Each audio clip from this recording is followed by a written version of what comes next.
विराट को गए हुए अभी एक दिन ही हुआ था, पर सभी लोग उसे बहुत मिस कर रहे थे। और वेदिका, वो तो पहली बार आज विराट के बगैर रूम में अकेले सोई थी। वो बहुत रात तक रूम की शिलन को घूरती रही। रात होने की वजह से विराट को फोन भी नहीं किया और ऐसे ही उसे कब नींद आ गई पता ना चला। सुबह बेमन से वेदिका उठी और बाहर आए। वो अभी हाल तक आई ही थी कि बेबो उसके पास आके बोली, मम्मा आप इतना लेट तक क्यों सो रही थी? हमको डेट की भी याद आ रही है और आप भी नहीं थी आई थी अब तक। वेदिका बेबो को अपनी गोद में लेके बोली, क्या हुआ बच्चा, डेड ही तो नहीं है? मम्मा तो आपके साथ ही है और डेड भी जल्दी आ जाएंगे। वो बेबो को लेके नाश्ता करने के लिए टेबल पे जाने लगी, तभी से मुंह बनाकर बोला, huh angry angry angry, smirk smirk smirk, look of triumph look of triumph. मम्मा ये तो गलत है, आप इस छिपकली को ही प्यार करती हो, मुझे नहीं। Smirk smirk smirk smirk. Same के इस तरह बोलने पे महिरा और वरुण दोनों ही अपना मुंह दबा कर हंसने लगे। टंग आउट टंग आउट। वेदिका दोनों की ओर देख के बोली, खबरदार जो मेरे बेटे का किसी ने मजाक बनाया। वेदिका ने झूठ मूठ का गुस्सा होते हुए कहा, स्मर्क स्मर्क टंग आउट टंग आउट। तब वेदिका ने सेम को भी अपने सीने से लगा कर कहा, मेरे दोनों बच्चों, मैं आप दोनों से बहुत प्यार करती हूँ। तो सेम बोला, मम्मा आप हमें डेड से भी ज्यादा प्यार करती हो ना। इतना सुनते ही वेदिका ने आंखें ऊपर के ली। फेयरफुल फेस टंग आउट। और फिर बहुत ही प्यार से दोनों बच्चों के माथे को चूमते हुए बोली, जी हाँ बच्चों, मैं आपके डेड से भी ज्यादा आप दोनों को प्यार करती हूँ। तभी महिरा सेम के पास आके अपनी चेयर पे बैठते हुए बोली, वैसे सेम तुम्हारे दिमाग में ये बात कहाँ से आई? तो सेम बोला, वो मेरा एक दोस्त है, वो मुझसे कह रहा था कि उसकी मम्मा उससे ज्यादा उसके डेड से प्यार करती है। फेयरफुल फेस टंग आउट टंग आउट टंग आउट। तभी महिरा बोली, तो सुन छोटे दिमाग, तेरी मम्मा तुझे ही ज्यादा प्यार करती है, समझ अब? तो सेम बोला, ये east the best, mamma is the best. तभी नाश्ता खत्म करके जाता हुए वरुण बोला, सेम हम भी है तुमसे प्यार करने वाले। तो सेम मुंह बनाकर बोला, तुम बेसुरे गिटार, तुम तो चुप रहो, मेरी मम्मा ही है बेस्ट। तो सेम की इस बात पे वरुण शिकायती लहजे में बोला, देख रही है भाभी आपके लाड़ प्यार ने इसको कितना बदतमीज बना दिया है, ये अब मुझसे सीधे मुंह बात भी नहीं करता। गोरिल्ला कही। सेम वरुण की इस बात से परेशान होकर कहता, ओए तुम गटर के टूटे हुए ढक्कन, मुझे गोरिल्ला बोलता है? देखा मम्मा आपने, देखा मैं हूँ, आपने, ये मेरी इंसल्ट कर रहा है। वरुण और सेम को केट फाइट करते हुए देख के वेदिका कहती है, क्या वरुण तुम इतने छोटे बच्चे से बहस कर रहे हो? फिर सेम को बोली, सेम बेटा मेरे पास आओ, तुमको कुछ बताना है। तुम है ना, वरुण से ऐसे मत बोला करो, वो तुमसे बहुत बड़ा है। तो पहली बात तो तुम आज से उसका नाम नहीं लोगे, दूसरी बात ऐसे गंदे वर्ड्स यूज नहीं करते, समझे बच्चा? तो सेम मुंह बनाकर बोला, लेकिन मम्मा आपने देखा ना, ये मुझे गोरिल्ला बोल रहा है। तब महिरा ने कहा, नहीं आज ये नहीं बोलेगा, और तुम और बेबो आज से याद रखना, वरुण को भाई और महिरा को दीदी बोला करोगे, समझे? तो सेम मुंह बनाकर बोला, ठीक है मम्मा, आप कह रही हो, मैं आज से टूटे गिटार को भाई बोल दिया करूंगा और मेहू को महिरा दी, ओके मम्मा? तो वेदिका हंसते हुए बोली, ओके। इसके बाद सेम अपने कॉलेज चला जाता है। वेदिका दोनों बच्चों को तैयार करके स्कूल भेजने के लिए जाने को तैयार होती है, तभी विराट का फोन आ जाता है। वेदिका फोन उठकर बात करने लगती है। बात करते करते विराट पूछता है कि बच्चे क्या बोल रहे थे? वेदिका ने महिरा के सामने से थोड़ा दूर हटकर शर्माते हुए कहा, बच्चों को लगता है उनकी मम्मा उनसे ज्यादा उनके पापा से प्यार करती है। विराट इतना सुनते ही शरारती मुस्कान के साथ मुस्कुराने लगता है और फिर शरारत भरे लहजे में कहता है, और बच्चों की मम्मा का क्या जवाब था, पहले बच्चे या बच्चों के पिता? तो इस बात पे वेदिका और भी ज्यादा शर्माते हुए बोली, क्या विराट तुम भी कुछ भी बोल देते हो? इधर वेदिका को इस तरह शर्माते देख महिरा समझ जाती है और वो हंसते हुए कहती है, भाभी आप अपना जारी रखो, मैं बच्चों को छोड़ के आपके पास वापस आ जाऊंगी। वेदिका ने ओके कहा और महिरा चली गई। और फोन से विराट की शरारती चालू थी। वो जानबूझकर बोला, हाँ तो वेदिका बोलो, तुम किसको ज्यादा प्यार करती हो? आज तो मुझे भी तुम्हारे मुंह से इकरार सुनना है। तो वेदिका थोड़ा झिझकते हुए कहती है, विराट तुम एक बार आ जाओ। फिर इतना कह के वो चुप हो गई। लेकिन विराट ने वापस बोला, फिर क्या आगे बोलो, मैं सुन रहा हूँ। अब तो वेदिका की सांसें ही अटकने लगी थी कि उसने जाने अनजाने ही ये क्या कह दिया विराट को, और विराट अब उसका पीछा नहीं छोड़ने वाला। विराट बोला, क्या हुआ डॉक्टर साहिबा, आपको याद आ रही है ना मेरी? एक बार बोलो ना कि मुझे आज रात नींद नहीं आई तुम्हारे बिना। इतना सुनते ही वेदिका बिना सोचे ही बोल देती है, तुमको कैसे पता लगा कि आज मुझे नींद नहीं आई? विराट भी प्यार भरे और रोमांटिक होते हुए बोला, मैडम ये दिल सब जानता है आपके बारे में, और मुझे नींद नहीं आ रही थी तो जाहिर सी बात है कि मेरी धर्मपत्नी को भी नींद नहीं सा रही होगी मेरे बिना। इतना तो ये दिल अब समझ ही सकता है। विराट के ये बोलते ही वेदिका थोड़ा भावुक होकर बोली, सच में मुझे याद आ रही है सब कुछ, खाली सा फील हो रहा है, कुछ भी करने की इच्छा नहीं कर रही और ऊपर से तुम घर से बाहर ना जाने की ओर मना करके गए हो। बताओ मेरा दिल अब कैसे लगेगा तुम्हारे बिना था। वेदिका ने भी फौरन कहा, परेशान नहीं होते मेरी सॉफ्टी, जल्दी ही तुम्हारा दिल तुम्हारे पास आ जाएगा, बस 5 दिन की तो बात है, फिर देखता हूँ कितना जगोगी मेरे साथ टंग आउट। विराट ने ये वाली लाइन शरारत के साथ कही जिससे वेदिका के अनायास ही मुस्कान आ गई। वेदिका को होता देख विराट बोला, अब ऐसे ही हंसती रहोगी या आगे बात भी करोगी।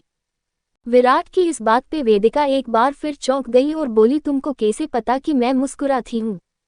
तो विराट बोला, मेरी छुई मुई मेरी सॉफ्टी, मुझे तुम्हें देखने के लिए किसी सिसे की जरूरत नहीं है जिससे मैं तुमको देख के बताऊं, तुम तो हमेशा मेरे आसपास हो तो मुझे सब पता रहता है। तुम अब क्या कर रही हो, और अब ये टेबल को घूरना बंद करो, जाके आराम कर लो, रात में सो नहीं पाए हो और आज रात को नींद नहीं आए तो फोन कर लेना, पर परेशान मत होना, समझी।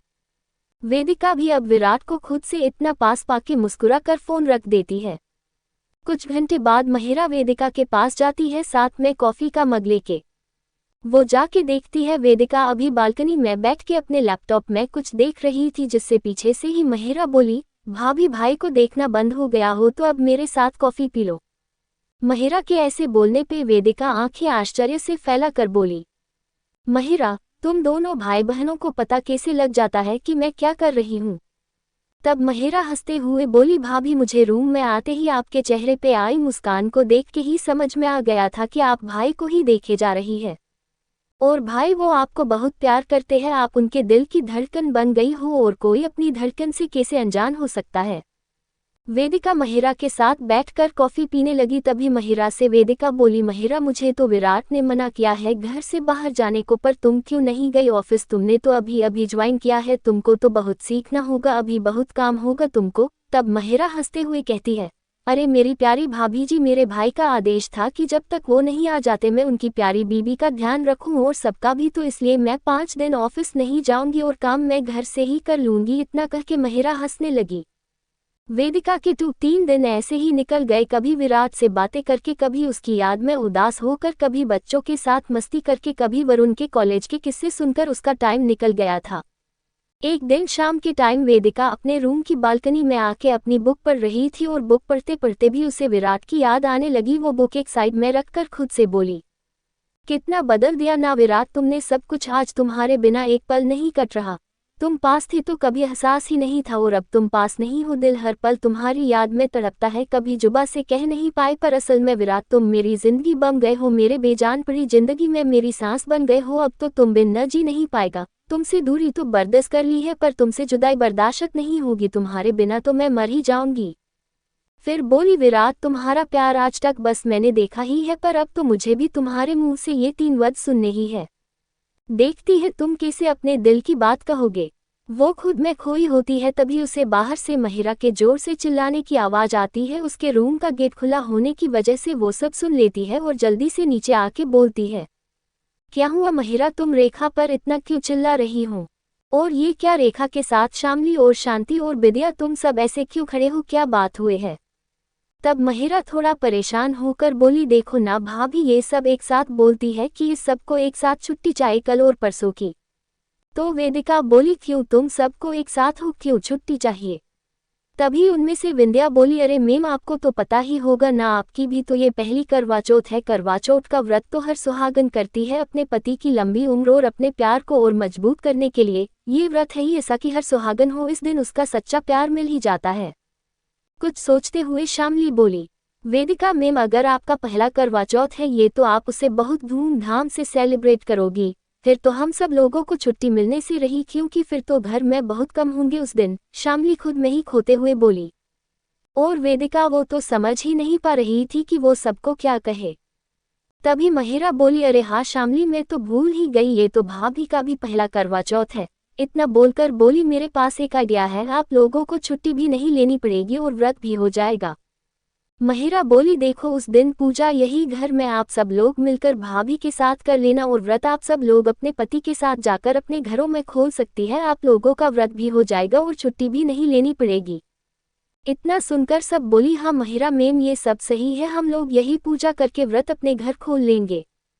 सब लोग इतना बोल के अपने अपने काम करने लगी, लेकिन वेदिका तो ये सुनकर चुप ही हो गई और महिरा को एक तरफ ले जाकर बोली, है सब क्या है महिरा, तुमको पता है ना विराट को ये सब पसंद नहीं है, और वैसे भी इस व्रत को तो अपने पति के हाथ से खाना खाकर ही खोलते हैं, और विराट तो यह ही नहीं, फिर मेरा व्रत पूरा कैसे होगा बोलो तुम।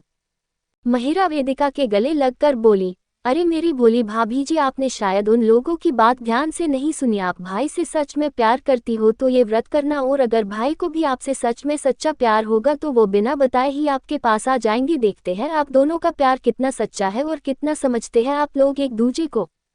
वेदिका थोड़ा परेशान होकर बोली, महिरा मुझे ये सब करना ठीक से नहीं आता और इस व्रत के हिसाब से मेरे पास तो कोई सामान भी नहीं है।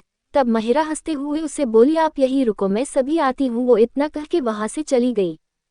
कुछ देर बाद महिरा अपने हाथों में एक बहुत ही खूबसूरत सा लाल कलर का लहंगा लेके आई, साथ में कुछ ज्वेलरी बॉक्स भी लाई थी। महिरा वो सब वेदिका को देते हुए बोली, ये को भाभी अपने अमानत, ये मम्मा ने आपके लिए बहुत पहले ही बनवा लिया था। उनकी बहुत इच्छा थी कि उनकी बहू अपनी शादी में ये पहने, लेकिन ऐसा हो ना पाया। तब तक मम्मा पापा के साथ वो हादसा हो गया और सब खत्म हो गया। लेकिन आज मम्मा की ये इच्छा, आप इस लहंगे को अपने पहले करवा चौथ पे पहनकर पूरी करना। वैसे भी हम सब मिलकर आपके करवा चौथ को बहुत स्पेशल बना देंगे, यकीन करो। महिरा ने मुस्कुराकर कहा तो वेदिका भी अब थोड़ा हल्का सा हंस दी। वेदिका वैसे तो इस व्रत को पूरे मन से करना चाह रही थी, वो अपने व्रत से अपने प्यार और अपने विश्वास को जितना चाह रही थी। वेदिका ने भी मन ही मन कहा, देखते हैं से व्रत से प्यार की ताकत कितनी बढ़ती है। अब तो मैं भी विराट को बिना बताए उसका इंतजार रही थी। दूसरा दिन था, वेदिका बिल्कुल दुल्हन की तरह अपने हाथ और पैरों में मेहंदी लगवा रही थी। महिरा भी बहुत खुश थी, साथ में बच्चे जिनको कुछ पता नहीं था फिर भी बहुत खुश थे अपनी मम्मा को किस देखकर। वेदिका को मेहंदी लगवाते लगवाते काफी वक्त बीत गया था और घर की मेड भी आज जल्दी काम से फ्री होकर अपने हाथ पैरों में मेहंदी लगवाने चली गई थी। रात के 12 बजे से ही वेदिका ने खाना पीना सब छोड़ दिया था। आज करवा चौथ थी, वेदिका बहुत नर्वस थी, अगर विराट नहीं आया तो उसका व्रत पूरा नहीं हुआ तो। वो यही सब सोच सोच के परेशान हो रही थी। महिरा उसकी परेशानी अच्छे से समझ गई, इसलिए उसे समझाते हुए बोली, भाभी खुद पर और अपने प्यार पे भरोसा रखो, सब ठीक होगा और भाई भी टाइम से आ जाएंगे। महिरा की बात सुनकर वेदिका को तसल्ली हुई। आज पूरे घर को दुल्हन की तरह सजाया जा रहा था, फूलों को मालाएं लगाई जा रही थी, लॉन में भी बहुत अच्छी तरीके से डेकोरेटिंग की गई, घर का एक एक कोना अच्छे से सजाया गया। जैसे जैसे टाइम बढ़ता जा रहा था, वेदिका भी बेचैनी से विराट को याद कर रही थी। उधर विराट अपनी शूट में बिजी था, फिर भी उसका मन बार बार बेचैन हो रहा था, और वो जब भी वेदिका को याद करता उसकी बेचैनी और बढ़ जाती। वो अपना शूट पूरा करके ड्रेसिंग रूम में बैठा था, तभी उसके पास नमन आया और बोला, सर क्या मैं आज ही मुंबई का सकता ही, आप कल सुबह आ जाना। नमन की इस बात पे विराट बोला, क्यों, तुम आज ही क्यों जा रहे? तब नमन थोड़ा हिचकते हुए बोला, सर वो आज नियति का करवा चौथ का व्रत है, तो जब तक मैं नहीं जाऊंगा उसका व्रत पूरा नहीं होगा। करवा चौथ का नाम आते ही विराट को याद आया, उसकी मम्मा भी ये व्रत करती थी, उसके पापा के लिए और अपने प्यार के लिए। फिर भी विराट बोला, क्या बकवास है ये सब, तुम नहीं जाओगे तो व्रत पूरा नहीं होगा। What a funny joke, smirk smirk, Virat ने पूरी अकड़ के साथ कहा। तो नमन बोला, ऐसा नहीं है सर, ये व्रत तो हर सुहागन लेडीज अपने पति के नाम से करती है और उनका विश्वास है कि ऐसा करने से उनका प्यार और रिश्ता दोनों मजबूत होते हैं। फिर बोला, मुझे लगता है सर आपको भी चलना चाहिए, क्योंकि मुझे लगता है वेदिका मैम ने भी आपके नाम का व्रत किया होगा, आखिरी आप उनके पति हो और वो आपसे प्यार भी तो करती है, वो अपने प्यार के लिए जरूर ऐसा कर रही होंगी। नमन कहा तो विराट बोला, नमन वो 21वीं सेंचुरी की लड़की है और दूसरी बात वो एक डॉक्टर है और वो ये फालतू के लॉजिक नहीं मानती, उसने ऐसा कुछ नहीं किया होगा। नमन भी बिना कुछ बोले बोला, ओके सर तो मैं चलता हूँ, आप आ जाना। वैसे आपका ये का काम तो हो गया है, आप चाहो तो मेरे साथ चल सकते हो घर, बाकी का काम तो 2 दिन बाद वापस मुंबई जाके शुरू होगा। तो नमन ने इतना ही कहा, लेकिन विराट ने उसे आंख के इशारे से जाने को कहा। विराट ने नमन को कह तो दिया था कि वेदिका ये सब नहीं मानती होगी और वो ऐसा कुछ नहीं कर रही होगी, पर फिर भी पता नहीं क्यों उसका मन कह रहा था कि क्या पता वेदिका भी अपने प्यार के लिए ऐसा करके। विराट अभी खुद में ही उलझा हुआ था, उसकी कुछ भी समझ में नहीं आ रहा था। वो बिना कुछ बोले अपने रूम में आया और अपने बैग को लेके नीचे अपनी गाड़ी के पास आ गया और अपने आप में ही उलझा हुआ वो गाड़ी चलने लगा। वेदिका भी अपने घर आए। अब पूजा को तैयारियों में लग गई थी। बाकी सभी लोग भी उसकी मदद कर रहे थे, पर उसका मन बार बार घबराता था कि पता नहीं विराट आएगा भी या नहीं। वो खुद में उलझी हुई थी। वो कुछ देर सोफे पे बैठकर शांति से सोचने लगी। लो कर लो बात, दोनों ही अपनी उलझनों में उलझे हुए हैं, दोनों ही अपनी फीलिंग नहीं समझ पा रहे, बावले हो गए हैं दोनों। कतई टंग आउट टंग आउट टंग आउट टंग आउट टंग आउट टंग आउट टंग आउट। सॉरी सॉरी जाड़ा, दांत नहीं दिखाते, नहीं तो जानते हो ना विराट को दांत ही बाहर निकाल देगा। सब हंसने वालों के फेयरफुल फेस टंग आउट टंग आउट टंग आउट टंग आउट। विराट अपनी रफ्तार से गाड़ी चलाकर आ रहा था। वेदिका भी सभी के साथ अब बाहर लॉन में आके पूजा की लास्ट तैयारियों में लगी थी। महिरा आज बहुत खुश थी। आज वो इतने सालों बाद इस घर में कोई त्योहार मना रही थी, वो भी अपनी प्यारी भाभी और बच्चों के साथ। बेबो और सेम तो खुशी से फूले नहीं समा रहे थे। वो तो बार बार कभी तैयारियों को देखते, कभी अपनी दुल्हन सी लगी माँ को देखते। हालांकि वेदिका अभी लहंगा नहीं पहन के आई थी, उसने अभी रेड कलर को साड़ी पहनी हुई थी, पर वो उसमें भी बहुत सुंदर लग रही थी।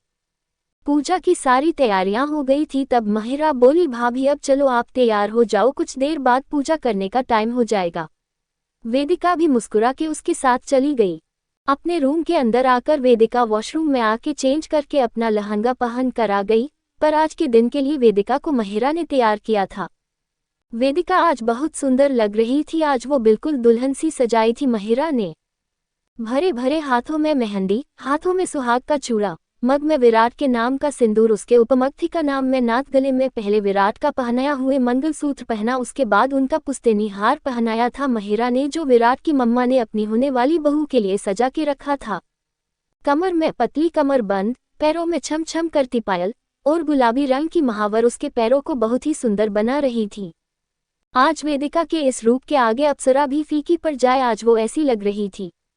तभी वहां नेहा भी आ गई और अपने आंख से काजल निकलकर उसके कान के पीछे लगाते हुए बोली, बहुत प्यारी लग रही है, किसी की नजर न लग जाए तुझे। सब लोग नीचे आ गए थे हॉल में। वेदिका भी अब पूजा की थाली लेके बाहर आ रही थी। इस टाइम वेदिका बहुत ही ज्यादा सुंदर लग रही थी। वो सब लोग साथ में बैठकर पूजा में वेदिका की हेल्प करने लगे। सब लोगों ने पहले चौथ माता की पूजा करने में वेदिका की हेल्प की, उसके बाद सब लोग चाँद का इंतजार करने लगे। चांद के साथ साथ विराट का भी। महिरा तो आज अपनी भाभी को देख के भावुक हुए जा रही थी। उसे आज मम्मा की बहुत याद आ रही थी। धीरे धीरे करके टाइम निकलने लगा। आप हल्का हल्का चांद भी आसमान में ऊपर आ गया था, जिसको देख के वरुण बोला, भाभी वो देखो चांद निकल आया। लेकिन वेदिका ने बहुत मायूस होकर कहा, लेकिन आपके भैया तो अभी नहीं आए ना, और मुझे तो ये भी पता नहीं कि वो आएंगे भी या नहीं। वो इतना कह के आंखों को कोरों से आते आंसुओं को पूछने लगी। वेदिका को ऐसा करते देख महिरा बोली, भाभी भाई पे ना सही पर खुद पे प्यार पे भरोसा रखो, भाई आ जाएंगे, और वैसे भी अभी चांद निकला ही तो है, तब तक भाई आ ही जाएंगे। और इतना कह के चुप हो गई थी। काफी देर इंतजार करने के बाद चांद भी अपने पूर्ण रूप में आ गया था। अब चांद संपूर्ण आसमान में आ चुका था। जैसे जैसे टाइम आगे बढ़ रहा था, वेदिका का दिल अब कमजोर पड़ने लगा था, उसका सब्र अब टूटने लगा था। रस्ट फेस फिर भी सबके साथ हिम्मत करके बैठी थी। अब तो हर एक मिनट उसके लिए भारी हो रहा था। भूख प्यास की वजह से वेदिका का गला भी सूख रहा था, उसे अब कमजोरी भी फील हो रही थी। चांद अब और भी आगे आ गया था। अब तो महिरा के साथ साथ नेहा को भी लगने लगा कि शायद विराट नहीं आएगा। अब तो महिरा को खुद पे गुस्सा सा रहा था कि उसने इतनी बड़ी बेवकूफ़ी, क्योंकि एक बार भाई को बता देती तो भाई अपने आप यहाँ आ गए होते। वेदिका की अब हिम्मत नहीं हो रही थी कुछ भी करने की। वो बार बार गेट की तरफ देख रही थी। उसे आस थी कि क्या पता विराट आ जाए। उसका दिल अब बैठा जा रहा था। दुखी और बोझिल मन से महिरा ने वेदिका से कहा, भाभी हो सकता है भाई लेट हो रहे हो, आप तब तक चांद की पूजा तो कर लो। वरुण भाई का बड़ी वाली पिक लेके आपके सामने खड़ा हो जाएगा, आप उसे देख के व्रत पूरा के लो। वेदिका ने अपनी भीगी आंखों से कहा, महिरा जब तक विराट नहीं आएगा मैं तब तक व्रत नहीं तोड़ूंगी, ये मेरे प्यार की इम्तिहान है। महिरा मायूस होकर बोली, कोई बात नहीं भाभी, आप एक बार चांद की पूजा तो कर लो, तब तक पूजा करते करते वेट के लेना और चांद को अर्घ भी से देना। नेहा ने भी वेदिका को यही समझाया तो वो दुखी में से गेट की तरफ देखने लगी। वो विराट के बिना पूजा नहीं करना चाह रही थी, पर फिर भी सबके कहने पे वो चांद की पूजा करने को खड़ी तो हुई, पर उसे अंदर ही अंदर रोना आ रहा था। उसे लग रहा था कि उसका प्यार विराट के लिए सच्चा नहीं है। उसके प्यार में ताकत होती तो आज विराट अब तक आ गया होता। वो अपने मन में ये ही सब सोच रही थी। और महिरा की हेल्प से चांद को अर्घ देने के लिए खड़ी हुई, पर उसका शरीर तो उसका साथ ही नहीं देता था। उसका मन बार बार दुखी हो रहा था, वो तो बस विराट को ही याद किए जा रही थी, उस विराट के अलावा कुछ भी नहीं याद आ रहा था। बोझिल होती आंखें के साथ महिरा ने उसे छलनी देकर चांद को देखने के लिए कहा, लेकिन वेदिका का शरीर अब कमजोर पड़ रहा था, एक तो भूख प्यास से और दूसरा विराट के विरह से वो खड़ी नहीं हो पा रही थी। उसने बस एक बार छलनी से सामने की ओर हल्का सा देखा और उसे धुंधला सा कुछ दिखा, उसे हल्का हल्का विराट सामने दिखा। उसकी आंखें बंद हो रही थी, वो वापस देखने चाह रही थी, पर इतने में उसको आंखें बंद हो गई और वो वहीं घस खाकर बेहोश होकर जमीन पे गिर ही गई।